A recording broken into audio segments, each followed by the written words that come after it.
अच्छा जी, kinematics question 6 to question 10। शुरू करते हैं question 6। An object is accelerating along a straight horizontal track. The acceleration is uniform.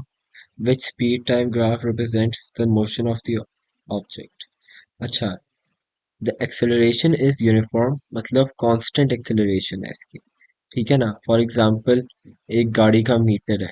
ठीक है ना, गाड़ी का मीटर है, वो आपने कांस्टेंट एक्सेलरेशन, एक्सेलरेटर पे पाँव दिया हुआ है, कॉन्स्टेंटली एक्सेलरेट कर रही है।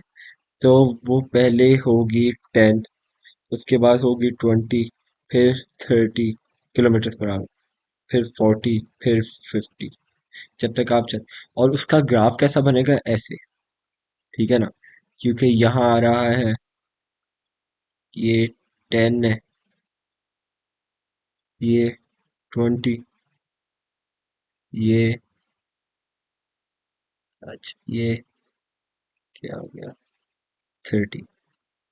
और अगर हम इन सबको लाइन करें ना, और वो करें, ज्वाइन करें, ये यहाँ आ गया। ठीक है ना, ये वाला पॉइंट, ये वाला पॉइंट यहाँ आ गया, ये वाला पॉइंट यहाँ आ गया, ये वाला पॉइंट यहाँ आ गया। ठीक है ना, और अब इनको ज्वाइन करें तो स्ट्रेट लाइन फॉर्म होगी। So the answer is a. ये कांस्टेंट स्पीड का, ये कांस्टेंट वेलोसिटी का ग्राफ है। ठीक है ना, जो भी वो पूछे सही आंसर है। The diagram shows a car at the moment the driver sees a hazard ahead. अच्छा, which expression is equal to the stopping distance? अच्छा, stopping distance is equals to thinking distance plus braking distance.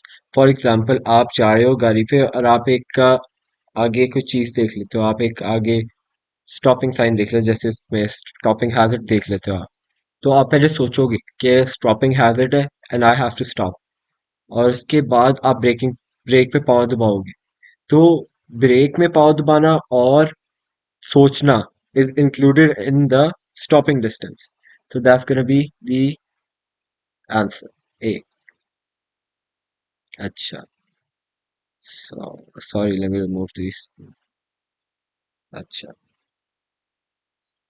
a ball starts from rest and rolls down a steep slope.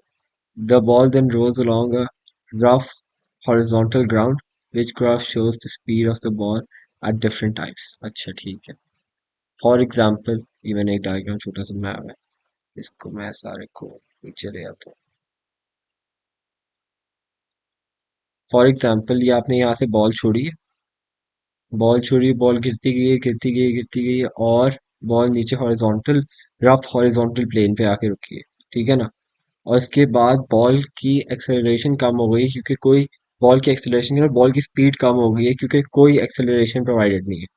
ठीक है ना, ball की कम हुई जा रही है, स्पीड कम हुई जा रही है। फॉर एग्जाम्पल, अगर आप एक रोड पे जाते हो, आप एक रोड पे चल रहे हो, और रोड पे अपने पैर घसीटना बहुत मुश्किल होता है। अगर आपने घर पे टाइल पे अपने पैर पैर घसीटा ना, दैट्स मोर इजियर देन उसके नाम की, अगर आप रोड पे पैर घसीटो, राइट। तो बिकॉज रोड पे ज्यादा फ्रिक्शन होती है, और रोड पे ज्यादा पावर होती है कि वो स्टॉप कर सके आपको।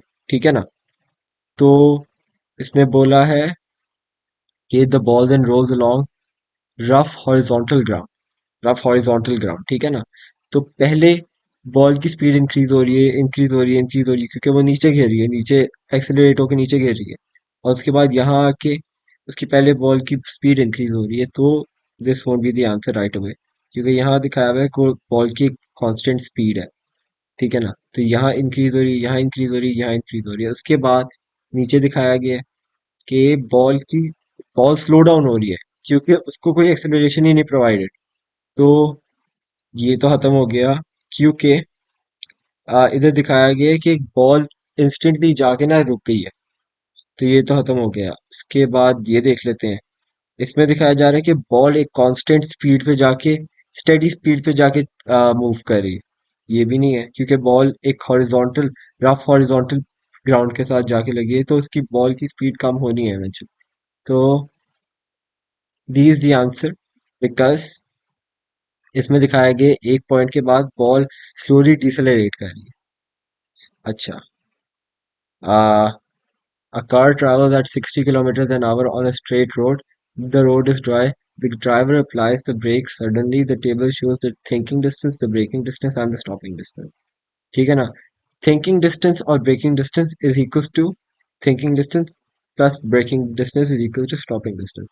The the same car is driven by the same driver at 60 kilometers an hour on the road, same road when it is wet. The driver applies the brakes suddenly again. What is the effect of the thinking distance? Effect बताने है कि thinking distance पे क्या आएगा, breaking distance पे और stopping distance पे क्या आएगा। अच्छा, फॉर एग्जांपल आप जा रहे हो, आप फिर से एक हैजर्ड देख लेते हो, राइट? आप हैजर्ड देखे, आप थिंक तो सेम अमाउंट ऑफ टाइम में करोगे ना कि आपने हैजर्ड देखा और आपने रुकना है, तो आपने थिंक तो सेम अमाउंट ऑफ टाइम में किया, तो थिंकिंग डिस्टेंस में कोई चेंजेस नहीं आएंगे, तो the answer is either this, A और बी। तो उसके बाद ब्रेकिंग डिस्टेंस, क्योंकि अच्छा आपने कभी सुना ही होगा कि जब भी आप बाहर जाते हो ना, बारिश हो रही होती है, तो अम्मा कहते हैं, बड़ा कोई कहता है कि गाड़ी आहिस्ता चलाना, क्योंकि ब्रेकिंग डिस्टेंस इंक्रीज हो जाता है और गाड़ी बहुत स्लिपरी होती है, क्योंकि गाड़ी की फ्रिक्शन का उसके नाम के रोड की फ्रिक्शन कम हो जाती है, राइट? तो ब्रेकिंग डिस्टेंस इंक्रीज होगा अगर आपने गाड़ी पे ब्रेक पे पाँव दबाया है, तो ब्रेक गाड़ी स्किड करने लग जाती है, राइट? तो ब्रेकिंग डिस्टेंस इंक्रीज होगा और so will the stopping distance, stopping distance भी इंक्रीज होगा अगर ब्रेकिंग डिस्टेंस इंक्रीज हुआ तो स्टॉपिंग डिस्टेंस भी इंक्रीज होगा। फॉर एग्जांपल थिंकिंग डिस्टेंस 27 है और स्टॉपिंग डिस्टेंस 30 हो जाता है, तो stop I mean braking distance 30 हो जाता है, तो stopping distance all together increase ही होगा ना। तो इजी आंसर। अच्छा, question 10। A train sets off from a station at time t0. Time t0 में ट्रेन निकलती है। The graph shows how the distance between the train and the station varies. ठीक है ना? एक ट्रेन निकली है 00 पे, right? Which statement about the movement of the train between time t1 and t2 is correct?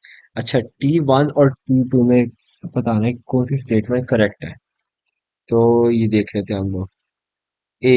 Its speed is decreasing and it is moving away from the station. नहीं, station से away नहीं move करी, station के पास जा रही है। अगर ये देखें, ये है 0 मीटर्स, ठीक है ना? यहाँ 0 मीटर्स है। अगर हम यहाँ पे जाएं और यहाँ पे जाएं तो ट्रेन स्टेशन पे ही है, क्योंकि स्टेशन से 0 मीटर्स अवे है, राइट? स्टेशन से 0 मीटर्स अवे, तो ट्रेन स्टेशन के पास जा रही है। ओके। अच्छा, स्पीड इज डिक्रीजिंग और इसकी स्पीड इंक्रीज हो रही है, क्योंकि जितना भी स्टीप होगा ना ग्राफ, उतनी स्पीड इंक्रीज होगी, उसकी स्पीड वो होगी, ज्यादा होगी, राइट? और its speed is decreasing and it is moving towards the station. Station के टुवर्ड्स से मूव कर रही है, लेकिन इसकी स्पीड डिक्रीज नहीं हो रही, इसकी स्पीड इंक्रीज हो रही है। Speed is increasing and it is moving away from the station. ये स्टेशन के पास जा रही है। अगर 0 मीटर्स हो जाए स्टेशन और इसका डिस्टेंस, तो वो स्टेशन के पास पहुंच जाएगी, right? Its speed is increasing and it is moving towards the station. ये this is the right answer, क्योंकि इसकी स्पीड इंक्रीज हो रही है। देखिए, अगर यहाँ से हमने स्टार्ट किया है और ये स्पीड आहिस्ता आहिस्ता आहिस्ता इंक्रीज कर रही है, यहाँ कांस्टेंट स्पीड पे जा रही है इस टाइम में, यहाँ अगर इस पॉइंट को हम इंक्लूड करें, यहाँ कांस्टेंट स्पीड पे जा रही है और ये स्टेशन के टुवर्ड्स मूव कर रही है, क्योंकि जो स्टेशन ये वाला पॉइंट और ये वाला पॉइंट, ये स्टेशन के बिल्कुल, ये स्टेशन का पॉइंट है, राइट? ट्रेन और स्टेशन का डिस्टेंस है ये बेसिकली, तो ये स्टेशन का पॉइंट है। तो D is the right answer. Thank you for watching. Allah हाफ़िज़।